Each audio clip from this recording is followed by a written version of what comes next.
শতরূপে সারদা, স্বামী অভয়ানন্দ। পর্ব ১। ১৯১২ খ্রিস্টাব্দে আমি শ্রী মায়ের কৃপা পেয়েছি। কেমন করে তার আশ্রয় পেয়েছি সে কথা বলতে হলে তার আগে সংক্ষেপে জানাতে হয় আমার বেলুড় মঠে প্রথম আগমনের বৃত্তান্তটি। ঢাকা থেকে অল্প কয়েকদিনের জন্য বেলুড় মঠে এসে কেমন করে এখানে বরাবরের জন্য থেকে গেলাম সেই কথাটি। ঢাকায় আমি একটি বিপ্লবী দলের সঙ্গে যুক্ত হয়ে গিয়েছিলাম। দলটি হলো অনুশীলন সমিতি। তখন আমি ছেলে মানুষ, সব জিনিস ভালো বুঝি না। অনুশীলন সমিতির একটা আড্ডা ছিল ঢাকায়, হোস্টেলের মতো। বাড়িঘর ছেড়ে আসা কিছু ছেলে সেখানে থাকতো। কিছুদিন থাকার পর দেখলাম দলের কিছু কিছু নীতি আমি মন থেকে মেনে নিতে পারছি না। তাই এমন কারো কাছে যেতে চাইছিলাম যিনি এ বিষয়ে আমাকে যথার্থ উপদেশ দিতে পারবেন। নানা কারণে আমার রামকৃষ্ণ মঠ মিশনের অধ্যক্ষ স্বামী ব্রহ্মানন্দের উপদেশ প্রার্থনার কথা মনে হয়েছিল, কিন্তু কোন সূত্রে তার কাছে যাব? কেই বা তার কাছে আমাকে নিয়ে যাবে? এই বিষয়ে আমাকে সাহায্য করে আমার বন্ধু বীরেন্দ্রনাথ বোস। স্বামী ব্রহ্মানন্দের সঙ্গে আমি সাক্ষাৎ করতে উৎসুক একথা বীরেন জানত। একদিন সম্ভবত দুর্গাপুজোর পর ১৯১০ খ্রিস্টাব্দে বীরেন একটি চিঠিতে জানালো সে কলকাতায় যাচ্ছে। যদি আমি চাই সে আমাকে সঙ্গে নিয়ে যেতে পারে। কলকাতা থেকে বেলুড় মঠে নিয়ে গিয়ে মহারাজের বা স্বামী ব্রহ্মানন্দের সঙ্গে আমার দেখা করিয়ে দেবে, এই প্রতিশ্রুতিও সে চিঠিতে দিয়েছিল।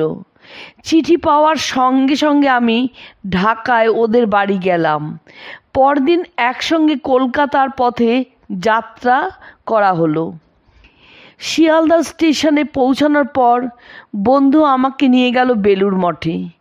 স্টিমারে গঙ্গার এপারে এসে শালকিয়ার ভিতর দিয়ে হাঁটা পথে আমরা বেলুড় মঠে উপস্থিত হয়েছিলাম।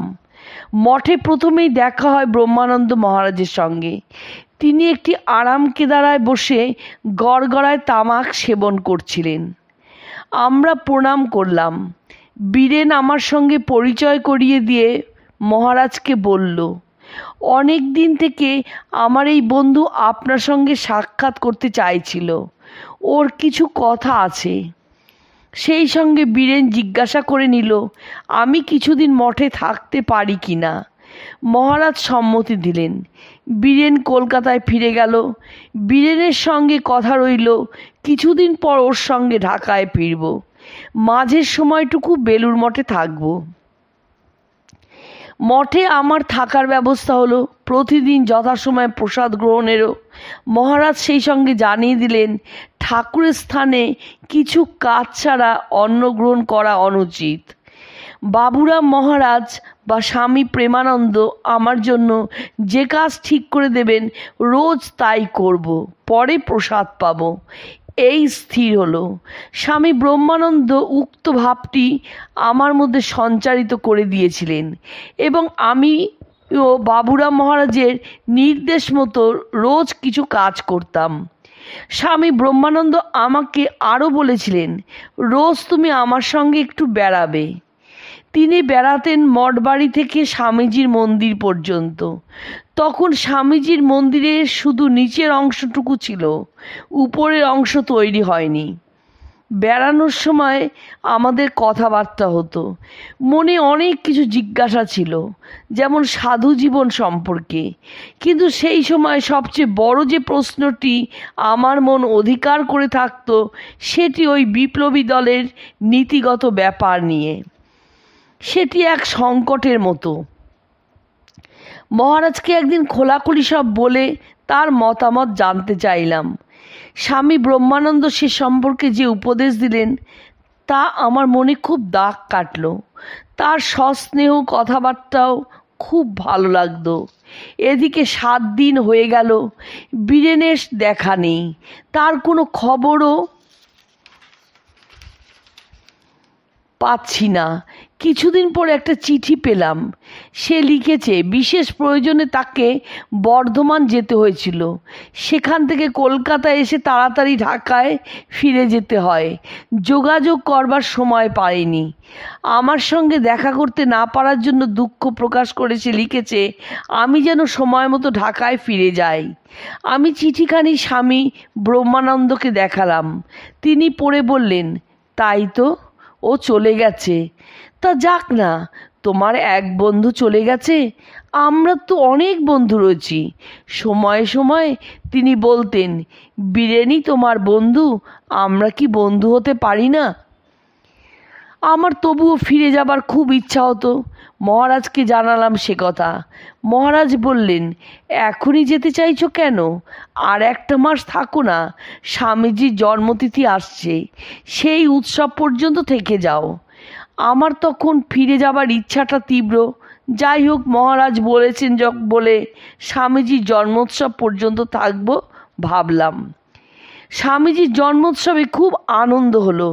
মহারাজকে সে কথা জানাতে মহারাজ বললেন, চলে গেলে এই আনন্দ কোথায় পেতে?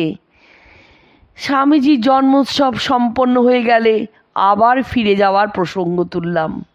মহারাজ তখন শ্রীরামকৃষ্ণের জন্মতিথি পর্যন্ত থেকে যেতে বললেন। শ্রীরামকৃষ্ণের জন্মতিথি উৎসব আর এক আনন্দ মেলা। মনে হলো এই আনন্দের তুলনা নেই। এই উৎসব আনন্দের শরিক হওয়ার পর লক্ষ্য করলাম আমার মনে ঘরে ফেরার তাগিদ আর নেই। মনের ভিতর থেকে তখন যেন একটা নতুন রাজ্যের খবর শুনতে পাচ্ছিলাম। অনুভব করছিলাম সেই রাজ্যটি যেন আমার কত আপনার। মহারাজকে আর বলতে হলো না, নিজের অন্তরের তাগিদেই মঠে থেকে গেলাম। অবশ্য তার আশীর্বাদেই এটা সম্ভব হয়েছিল। আমার সাধু জীবনের প্রথম পর্বে স্বামী ব্রহ্মানন্দ ছাড়া আর যার বিশেষ প্রভাব আমার উপর পড়েছিল তিনি হলেন পূজনীয় বাবুরাম মহারাজ। আজও সশ্রদ্ধ চিত্তে তাকে স্মরণ করি।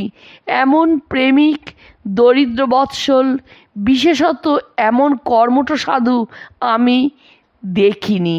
এই বাবুরাম মহারাজের শুভেচ্ছা আর প্রেরণাতেই আমি শ্রী শ্রী মায়ের কৃপা লাভ করি।